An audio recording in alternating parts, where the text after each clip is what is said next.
Talvez as pessoas mais tristes sejam as que vivem esperando por alguém que nem sabem se existe. Rupi, no livro Outros Jeitos de Usar a Boca, capítulo Cura.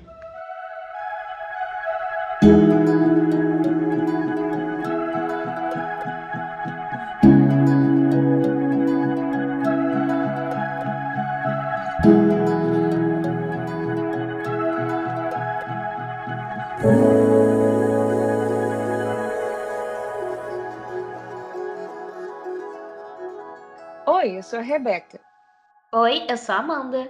e você está escutando o Bloom Talks. No episódio de hoje, a gente vai falar de um tema super recorrente na vida de qualquer pessoa: o fato da gente se apaixonar platonicamente por alguém.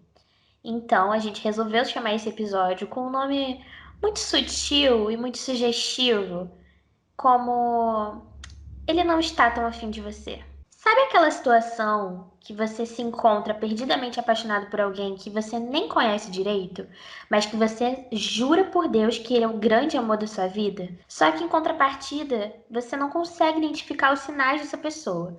Se ele tá afim de você, se essa questão toda tem a ver com o que você está sentindo ou se é algo real. Como é que a gente consegue identificar os sinais do platonismo sem achar que a gente tá entrando numa linda história de amor e acabando no fundo do poço? Então, Mendes, quem nunca se apaixonou platonicamente por alguém? Falam que é muito coisa de menininha, não? Mas, como mulheres, a gente sabe como a mente feminina pensa. Porque a mente feminina pensa em todas as possibilidades. Nas que podem dar certo e nas que podem dar errado. Mas, normalmente, quando a gente se interessa por alguém, a mulher já imaginou até casada com o cara, como que poderia ser. Porque eu sei, eu penso muito à frente, gente. Eu sou aquela overthinker que muitas vezes a gente se autodefrauda. Cria expectativas sobrenaturais que a pessoa nunca vai atender. Cria vínculos com a pessoa porque a pessoa foi simpática com você ou porque ele respondeu um oi no WhatsApp e ele está sendo educado ou ela está sendo educada com você e gera uma ansiedade. Você acaba se frustrando e se defraudando porque você gera emoções, gera sentimento em cima de algo que não existe. E assim, eu acho que o pior tipo de defraudação é a autodefraudação, porque você acaba caindo nesse lugar onde você não consegue identificar se você está sendo defraudado ou não. Porque quando é outra pessoa que faz isso, você consegue identificar, sabe? Você sempre vai ter um amigo e aí você vai contar o que está acontecendo e aí essa pessoa vai te trazer uma luz sobre isso. Agora, quando você está se convencendo o tempo inteiro de que algo está acontecendo quando na verdade não está acontecendo, isso sim pode ser muito perigoso. E para quem possa ter dúvidas, defraudação é quando você cria uma ideia na sua cabeça, ou então você é convencido por alguém de uma ideia de que aquilo ali vai para frente, sabe? Que é um relacionamento que tem futuro, quando na verdade a pessoa não tá nem um pouco interessada, ou então, no caso da autodefraudação, quando você cria uma ideia na sua cabeça que aquele relacionamento vai para frente, mas na verdade não vai, porque não existe nada. E é muito comum a gente criar laços, né? Como a Rebeca falou, laços muito profundos com pessoas que a gente não necessariamente gosta de quem elas são, sabe? A gente gosta da ideia de quem elas são. E isso é muito sério, porque acaba sendo uma coisa muito egoísta, né? Você nem gosta da pessoa, você gosta de um ideal que você criou na sua cabeça de quem é aquela pessoa. Então, por exemplo, se você, sei lá, sabe que o cara gosta de futebol, você já se imagina indo pro estádio com ele, assistir os jogos do time dele. Ai, meu Deus. Risos. Tirando foto, dando aquele beijinho com a torcida do Flamengo no fundo. Minha filha, você nem sabe se ele vai querer levar você no estádio, você nem sabe se isso vai acontecer, porque na real, você não sabe se vai ter alguma coisa com ele. Mas você fica tão presa nessa ideia de ficar, sabe, sonhando acordada dia e noite com a hipótese de ter um relacionamento com uma pessoa que não tá, na maioria das vezes, né, sejamos sinceros, não tá nem aí pra você, que você Ele fica. não tá tão afim de você, né? Exatamente, você fica presa nisso. É importante a gente falar que a autodefraudação tem maneiras de ser evitada, né? E algumas dessas maneiras são os limites. Como estabelecer limites saudáveis, Rebeca? Ai, limites saudáveis, meu Deus do céu, muitas pessoas não têm com nenhum relacionamento. Sabe por quê? Eu acho que muitas vezes tem pessoas que colocam qualquer amizade, qualquer pessoa que está na vida dela no mesmo nível de todas. Isso não é ter limites. Você não tem suas boundaries estabelecidas. O que é isso, Rebeca? Meu amor, né?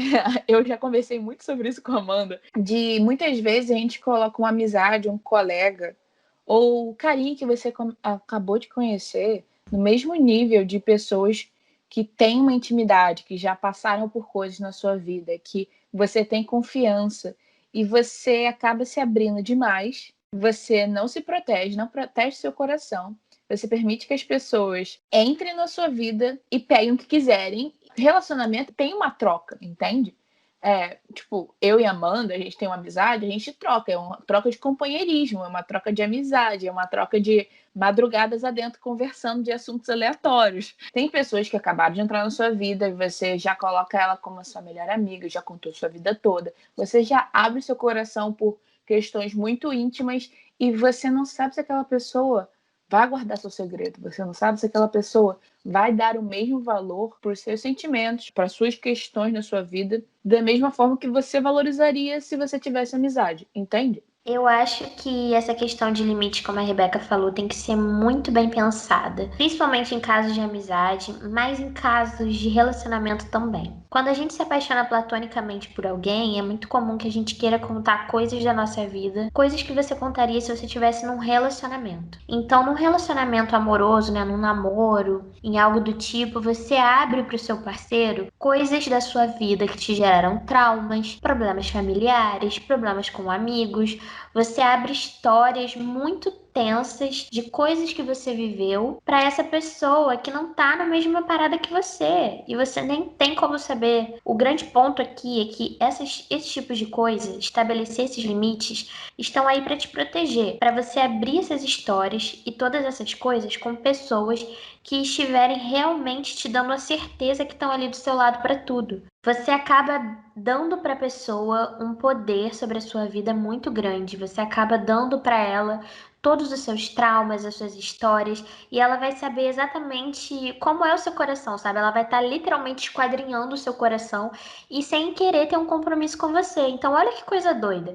Você tá dando um compromisso, você tá dando o seu máximo, você tá dando tudo de si para uma pessoa que tá dizendo, tipo assim, eu não tô interessado em te responder da mesma forma, mas eu vou ficar aqui e aproveitar a melhor parte, que é ter toda a sua confiança, que é ter todas as informações sobre a sua vida, que é ter toda a sua atenção. E aí você cai aquelas, né, de virar o step da pessoa. A pessoa tá ali esperando para ver se ela vai ter alguma coisa com alguém, mas se caso ela não tiver, ela tá segura, porque ela sabe que ela tem você. E isso é algo muito sério, porque quem dá esse poder de nos fazer de step para outras pessoas somos nós mesmos. Então, acho muito importante estabelecer limites. Eu acho que todo mundo na vida já acabou se apaixonando platonicamente, e isso não torna você menos esperto ou menos preparado. Mas é um aviso muito claro de que isso não pode acontecer sempre. Você precisa estabelecer limites, você precisa entender que tem coisas que você não pode dar de bandeja para outras pessoas, porque afinal de contas a gente está falando da sua vida. E a sua vida precisa ter um cuidado especial, sabe? Não é sobre estabelecer muros altíssimos que ninguém nunca vai conseguir escalar, mas é sobre fazer as pessoas entenderem que para elas entrarem na sua casa, elas precisam de uma senha, e para conseguir essa senha não é tão simples, não. Ela vai ter que dar uma rebolada. Eu amei a rebolada, mas tem mesmo, gente, não é assim tão fácil.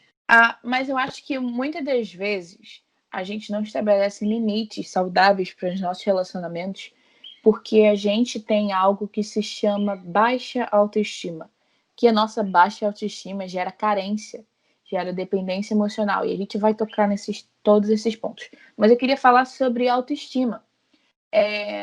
Que muitas vezes a gente se olha no espelho, a gente não se aceita, a gente não se ama como tá naquela fase. Por mais que, eu quero mudar o meu corpo, a minha pele não tá tão legal. Muitas vezes a gente quer mudar algo na gente. Isso não é errado, a gente sempre quer melhorar ou quer se sentir bem consigo mesmo. Mas O ato da gente se olhar no espelho e não se aceitar de forma alguma, em nenhum momento da nossa vida, não é saudável. A gente tem que olhar para si mesmo e perceber que a gente é perfeito do jeito que tá, sabe? A gente não tem que duvidar de que a gente é merecedor de amor, que a gente é merecedor de atenção. Deus fez a gente, tipo, a imagem e semelhança dele. Eu não consigo não citar Deus nisso, porque autoestima é muito relacionada à nossa identidade. Se a gente não sabe quem somos, se não sabemos que a gente é merecedor de amor, que a gente é sim capaz de fazer as coisas, tem nosso valor, a gente não vai conseguir estabelecer limites saudáveis para ninguém. Tem que haver reciprocidade. Da mesma maneira que eu me dou, você também tem que se doar para a gente se encontrar no meio do caminho. Concordo 100% com tudo que você falou. E quero trazer um ponto aqui que, pessoalmente, foi uma coisa que contribuiu muito para toda essa questão de autodefraudação ao longo da minha vida. E, além disso, também contribuiu muito para eu entender que tinham coisas em mim sobre a minha autoestima que precisavam ser tratadas, né? Nessa questão de carência, que é a aprovação. Talvez você que esteja escutando aqui a gente hoje tenha um ponto parecido com esse para levantar. Eu sempre fui uma pessoa, uma criança, né, principalmente, que buscava aprovação de pessoas o tempo inteiro para tudo que eu fazia. E eu cresci assim. E eu demorei muito para entender que eu não precisava da aprovação de ninguém para ser boa, sabe? Mas eu sempre achava que o tapinha nas costas era algo necessário. E como eu não tratei isso, eu não identifiquei isso quando eu era uma criança, né? E não identifiquei na minha adolescência também, eu cresci em busca de relacionamentos que me causassem essa sensação de aprovação. Se eu não tivesse a ideia da pessoa ali do meu lado, simplesmente para me afirmar, para eu poder falar, nossa, eu tenho namorado, eu tenho paquerinha. Isso significa que essa pessoa gosta de mim, me aceita e é isso aí, vambora. Isso acaba sendo muito perigoso, porque você acaba entrando nesse looping de que você sempre precisa de outra pessoa para se sentir completo. Você sempre precisa de outra pessoa para entender que você é alguém que tem valor. E na verdade, você não precisa, né? Como a Rebeca falou, não tem como não citar Deus. A gente vive isso, então a gente acaba expondo isso nas nossas reflexões aqui. Mas principalmente, quando você entende o seu valor em Deus, quando você entende o quanto Deus te ama e o quanto Ele te criou para propósitos muito maiores, e escute com atenção o que eu vou te falar. Deus te criou para propósitos muito maiores do que ter um casamento, do que ter um relacionamento amoroso bonitinho. Primeiro porque tem várias problemáticas nisso tudo, mas só para te deixar mais ou menos ciente. Por que eu tô falando que Deus criou para muito mais do que isso? Porque isso é uma promessa. Você ter um casamento e ter uma família é uma promessa de Deus para sua vida, entende? Então não é uma meta, não é algo, não é um propósito, é uma promessa, vai acontecer. Quando você aprende a descansar nisso, tudo flui muito melhor. E outro ponto importante que eu quero trazer aqui também, a valorização do amor romântico hollywoodiano. A necessidade que a gente tem de achar que a nossa vida vai ser que nem um filme e quando não é assim, não funciona. Um bom caso para ilustrar isso é de uma amiga nossa, né, minha e da Rebeca, que começou a namorar recentemente e ela tá num relacionamento muito legal com um cara que é amigo dela há muito tempo e eles já se conheciam muito, já trocavam muito e aí eles se apaixonaram, sabe? Surgiu um sentimento ali e foi uma coisa muito legal, um relacionamento super saudável, super maneiro, de cumplicidade, de amizade, de muito carinho, de muito amor, mas principalmente um relacionamento que a gente sabe que é um relacionamento bom, sabe? Um relacionamento positivo. E uma coisa que eu observei muito foi quando ela estava contando para as pessoas todas as coisas boas de estar nesse relacionamento e as pessoas queriam saber como ela foi pedida em namoro. E ela foi pedida em namoro de uma maneira muito simples. Ele estava no shopping com ela, no date, e aí no final desse date, que foi o primeiro date oficial deles assim, né? Ele que já conhecia ela muito bem, já sabia o que queria, e ela também já sabia, ele pediu ela em namoro. E foi assim, tipo, ah, quer namorar comigo? E pra ela aquilo foi mega especial, pra ele também. Mas algumas pessoas ao redor ficaram assim: ai, mas ele pediu assim você em namoro? E isso foi algo que eu fiquei muito chocada, sabe? Porque a gente valoriza tanto o amor romântico hollywoodiano que a gente sempre tem essa ideia de que a pessoa tem que praticamente assim dar o máximo dela em absolutamente tudo para fazer a gente feliz todos os dias, sendo que o amor não é sobre isso. O amor é sobre você demonstrar nas pequenas coisas, sabe? Tem muito mais valor quando você é a pessoa que sempre coloca o pensamento do outro como algo relevante, os sentimentos do outro, do que a pessoa que fica a cada 2 dias fazendo grandes gestos para todo mundo ver. Do que adianta você pedir em namoro com um buquê lindo de rosas, com Luan Santana cantando ao fundo, e velas, e num quarto de hotel, com um jantar incrível, se o cara não vai estar nem aí pro que você sente, sabe? Se não vai ser uma coisa recíproca de verdade. Porque acaba que o amor romântico também é muito uma autoexibição, né? É a pessoa querendo provar pra todo mundo, muitas vezes, que ele ou ela é o melhor namorado do mundo. Quando na verdade você não tem que provar nada pra ninguém, mas sim fazer com que a outra pessoa se sinta amada. E isso entra num ponto muito interessante que a Rebeca falou aqui, que é a Disney estragou todos nós. Concordo em parte. Eu sou muito grata à Disney por tudo que fez na minha vida, mas concordo que a Disney deu uma estragada aqui na gente, não posso mentir, em relação ao amor romântico, né? Eu com certeza acho que a Disney estragou a gente no sentido desse amor platônico, desse amor romântico, da gente idolatrar isso.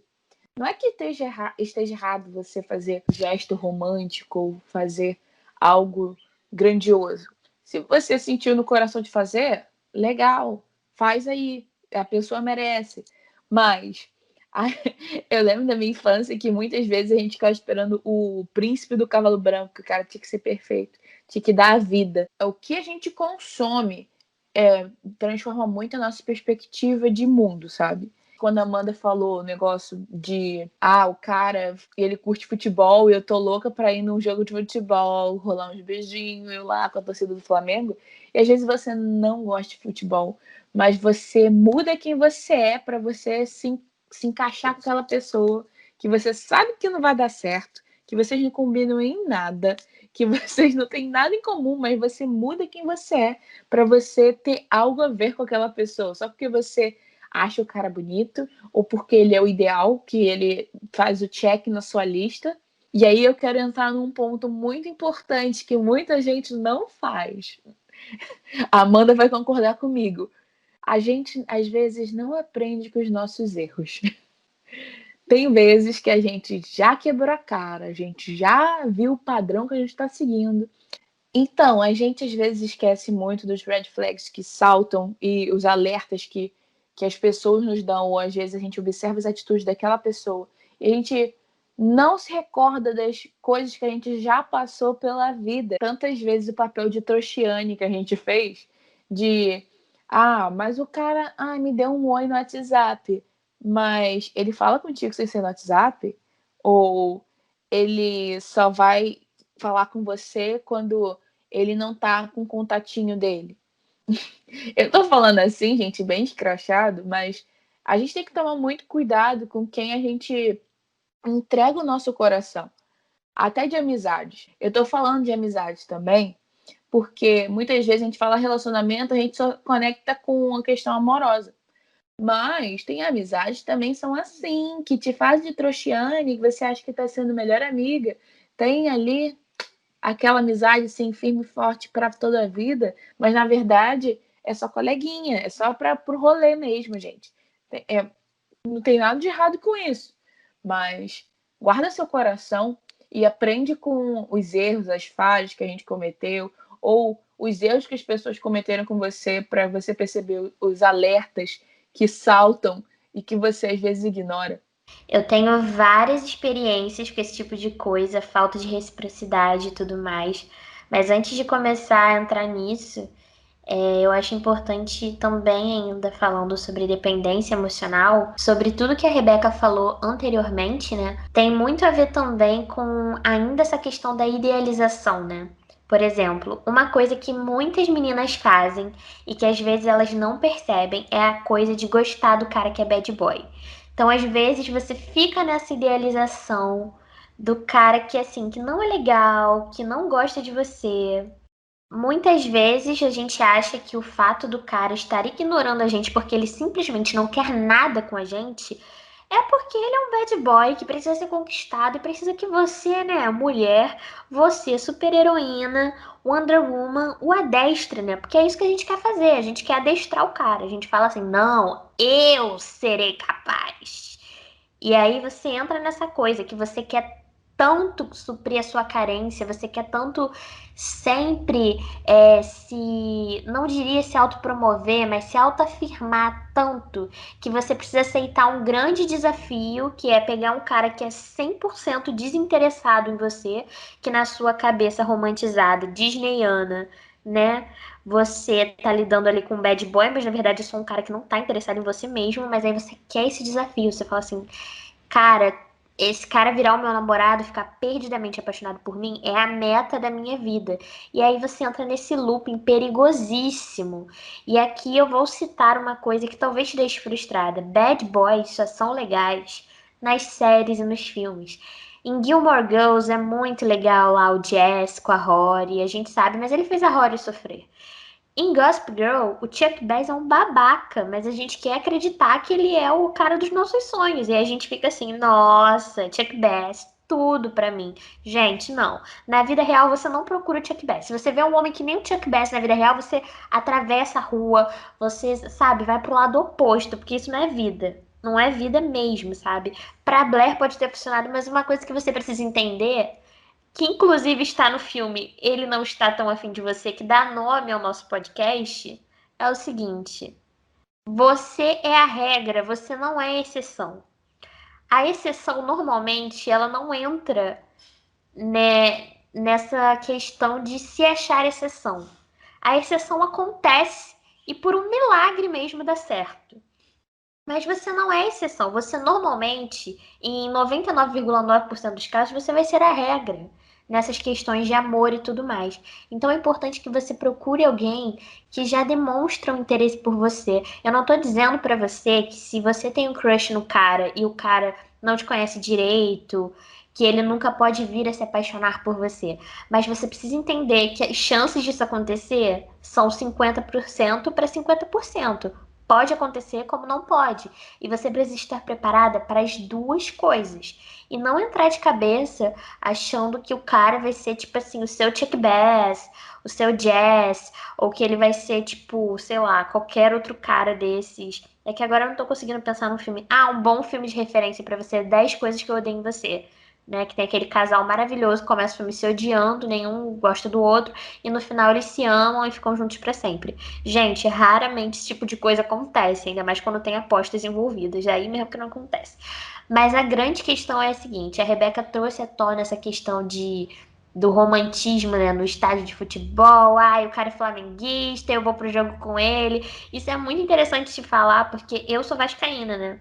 E eu gostei já muito de um cara que era flamenguista, e eu fiquei assim, idealizando super eu indo no jogo do Flamengo com ele. Gente, eu torço pro time rival. A que ponto chegamos a ponto de eu romantizar isso, a ponto de eu negar as minhas próprias escolhas para aceitar a escolha do outro que não estava interessado em mim, primeiro ponto, e segundo, que eu não sei se faria o mesmo por mim. Entende?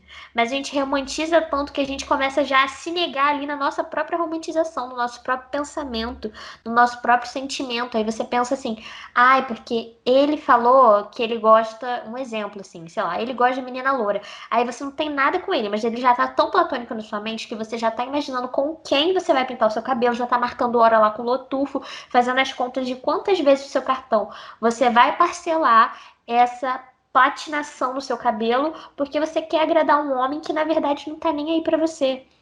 Uma coisa que fica muito no meu pensamento, né, sobre essas épocas de platonicismo que eu passei na minha vida. Platonicismo, essa palavra existe? Não sei, se não existe, acabei de inventar. Mas uma coisa que fica muito na minha mente é o seguinte: o fato de que eu passava boas horas do meu dia pensando nesse cara que não tava nem aí pra mim e pensar que ele não gastava nem 5 minutos ou 10 minutos pensando em mim. Que provavelmente ele só lembrava que eu existia quando eu ia falar alguma coisa com ele. E isso é muito doido. Um dia eu tive a prova disso porque teve uma ocasião que a gente teve uma conversa e era aniversário dele, foi uma das nossas primeiras conversas, eu dei parabéns pra ele e eu mandei um parabéns super fofo. E aí uns meses depois, um dia a gente tava junto num lugar, a gente conversando, aí ele falou pra mim assim: "Ah, mas no meu aniversário você nem me mandou parabéns". E tipo assim, o aniversário dele pra mim foi assim um marco, né? Super me expondo aqui. Mas em nome de Jesus vai ser pra trazer cura pra alguém que tá ouvindo esse podcast. Mas vamos lá. Eu sabia que era aniversário dele, então eu fiquei esperando uma hora exata do dia pra mandar o parabéns e tal. E aí mandei GIFs e mandei coisas engraçadas que eu sabia que ele gostava. Enfim, pra mim foi todo um evento pra passarem, sei lá, 5, 6 meses e ele virar pra mim e falar que eu não tinha mandado parabéns porque ele nem lembrava do meu parabéns. E aquilo me chocou muito. Eu falei, meu Deus, em que local estou da minha vida de dependência emocional, de carência, de completamente negligenciando quem eu sou para me colocar nesse papel de não me valorizar a ponto de me entregar tanto para uma pessoa que nem lembra de algo que eu fiz para ela que foi tão especial, sabe? Que eu gastei tempo procurando saber o que ela gostava. Enfim, entrei na maior noia da vida, porque eu queria que o cara gostasse de mim, eu queria conquistá-lo, e eu vi que depois de meses e meses, e acreditem, foram muito tempo mesmo tentando, não ia dar certo, e isso me magoou profundamente. Mas o que eu tô querendo dizer com tudo isso, com essa minha historinha aqui, que eu sempre gosto de trazer as minhas experiências pessoais para ilustrar as coisas que a gente fala, é que você precisa ficar atenta a esses sinais. É como a Rebeca falou, as bandeiras vermelhas, as pequenas coisas que o cara demonstra se ele tem um interesse em você ou não, sabe? Homens, eles são. A gente pensa que eles são complicados, mas na verdade eles são muito simples. Se eles têm interesse, eles deixam isso claro. Se eles não têm, eles deixam isso claro também. Cabe a você se colocar no lugar de poder julgar o que é bom pra você e o que não é. E se desde o início não tá sendo bom pra você, mana, mete o pé. Não tem que ficar vendo ali, entendeu? Não tem mesmo. Eu queria voltar ao assunto da nossa lista, que muita gente, com certeza a maioria das mulheres da vida, já fez uma lista ou tem uma lista atualmente das características de como ela quer que o homem perfeito seja. Mas a parada é, não tá errado você criar uma lista e colocar seus padrões que eu digo, seus valores, o que seria inegociável para você no caráter, nos valores daquela pessoa. Mas aí a gente coloca, ele tem que ser louro, de olho azul, alto, ombro largo, parará, parará, parará. A gente vai descrevendo uma pessoa utópica que se ela não dá check em todos os quadradinhos, a gente nunca vai se relacionar. Eu quero dizer para você, não existe pessoa feita para você especificamente. Não existe pessoa perfeita, não existe pessoa, Deus vai enviar a pessoa perfeita para mim, tem a pessoa separada.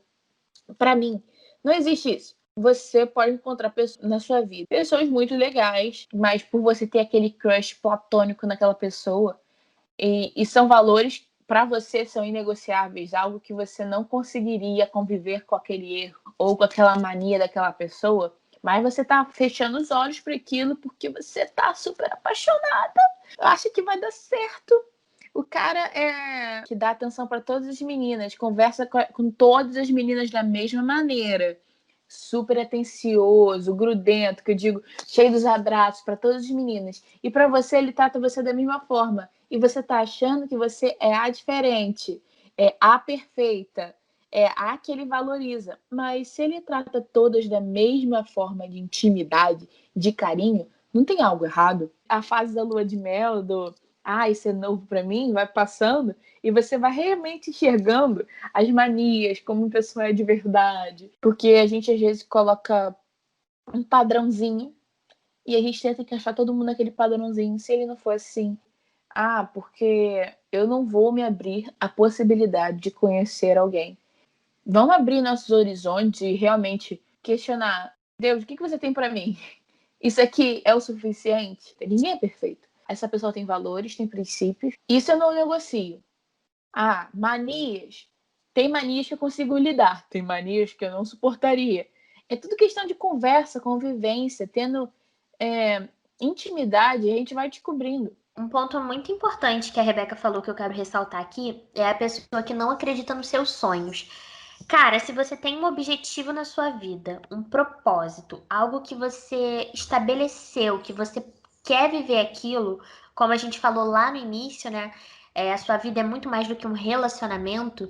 Então a gente tem aqui pra nós, né, que se você tem um propósito na sua vida, essa pessoa tem que, no mínimo, assim, no mínimo, te apoiar muito no que você quer fazer. Porque imagina que é insuportável você ter uma certeza no seu coração que tem algo que você quer muito fazer, que você quer muito investir, que você quer muito doar sua vida para isso, seja um trabalho, uma missão social, ou até mesmo, sei lá, você quer muito ser mãe e o cara não disse que não quer ter filhos, sabe? Como é que você vai sustentar um relacionamento que a pessoa não concorda com você em nada do que você quer fazer? Isso me lembra algo que aconteceu comigo, que uma vez eu virei para uma pessoa nessa situação aí que a gente tem falado o podcast inteiro. E aí eu virei pra ele e falei assim, nossa, porque sabe qual é o meu sonho? É fazer uma mudança social, assim, assim, assim. Eu abri meu coração, contei tudo. E aí, quando eu terminei de gravar áudios e áudios contando tudo que eu tava pensando, ele me respondeu assim, mas você sabe que isso não vai acontecer, né? E aquilo me deu um baque, sabe? Porque realmente, como é que você vai se relacionar com uma pessoa que não acredita nos seus sonhos, que não acredita no que você tem para oferecer de certa forma, sabe? E uma coisa muito interessante que eu quero falar aqui também é sobre a questão do conhecer. E aí a gente vai falar sobre o observar a pessoa antes de você se apaixonar perdidamente. Vou trazer alguns dados científicos aqui, porque aqui nesse podcast a gente não tá de bobeira, não. A gente traz dados científicos aqui. Entendeu? A gente aqui é que nem Harvard. A gente só fala com dados analíticos. Então, basicamente, pesquisas dizem que uma pessoa consegue suportar um personagem durante 3 meses. Isso explica porque o Big Brother dura 3 meses. Porque os finalistas, as pessoas que ganham o maior prêmio, né? Eles, na verdade, já foram tão expostos que realmente eles têm que ganhar um prêmio por isso. E nada contra, eu assisto Big Brother, tá? Mas vamos lá. Porque 3 meses é tempo suficiente, não para conhecer completamente uma pessoa, mas para começar a conhecer. Porque o personagem que a pessoa aguenta sustentar, ele não dura mais do que isso. Então pensa assim, cara, se você conhece alguém, acabou de conhecer, você precisa de pelo menos 3 meses aí numa convivência mais ou menos boa. Não é tá vendo todo dia, mas ver pelo menos assim, uma vez na semana, conviver de verdade, pra você saber, cara, quem essa pessoa é. Observar como essa pessoa age no público, né? Como é que ela te trata quando tá com os amigos. Como é que ela te trata quando tá só você e ela? Como é que é isso? Como é que funciona? Entende? Você realmente começar a perceber como essa pessoa age com você em diferentes ambientes. Isso é muito importante. Você observar antes de se apaixonar. Porque normalmente a gente, na nossa geração, está muito acostumado a querer tudo muito rápido, né? A gente é a geração fast food. Então a gente quer se apaixonar e aí virar pra pessoa e falar: Ei, estou apaixonado. Aí a pessoa vem, tem um relacionamento com você. Aí no meio desse relacionamento, no qual você não conhece a pessoa direito, e a pessoa às vezes só tá com você porque ela tá lisonjeada, porque alguém tá gostando dela. Ou seja, dois carentes, né? E veja bem, eu não tô te insultando dizendo que você é carente se você tá nessa situação. A carência é algo muito comum do ser humano. Todo mundo passa por isso, não adianta falar que não. Todo mundo passa. E não é que você vai ficar criando uma lista de prós e contras. Nada contra. Se você fizer, aí é contigo mesmo, mas não é aquela observação dura e analítica e demonizar a pessoa, mas é realmente entender, como a Rebeca falou, quais são os pontos que você aguenta suportar dessa pessoa. E o principal, essa pessoa se interessa por você também? Será que ela tá te observando ao longo desse tempo? Ou será que ela tá, tipo assim, nem aí? Ou então pior, será que ela tá observando outra pessoa? Tem que ter cuidado, guardar o coração não é brincadeira, é uma coisa muito séria e foi algo que eu aprendi depois de quebrar muito a cara. Como a Marília Mendonça fala numa das suas músicas mais famosas, amar por dois só me dá prejuízo. Isso é uma verdade verdadeiríssima. Você não tem como amar uma pessoa tudo que você tem para amar e ainda por cima suportar o peso do amor que ela não te dá, sabe? Você vai sair perdendo. A gente quer alguém para ser nosso parceiro, sabe?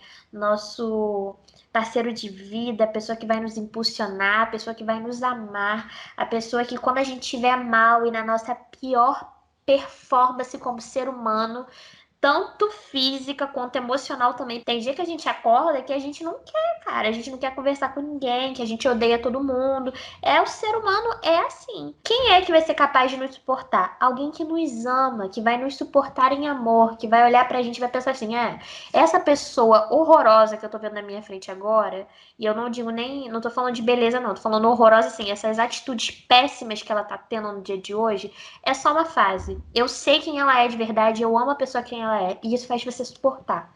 Mas precisa ser dos dois lados, entende? Gente, eu queria agradecer você por estar aqui até esse momento.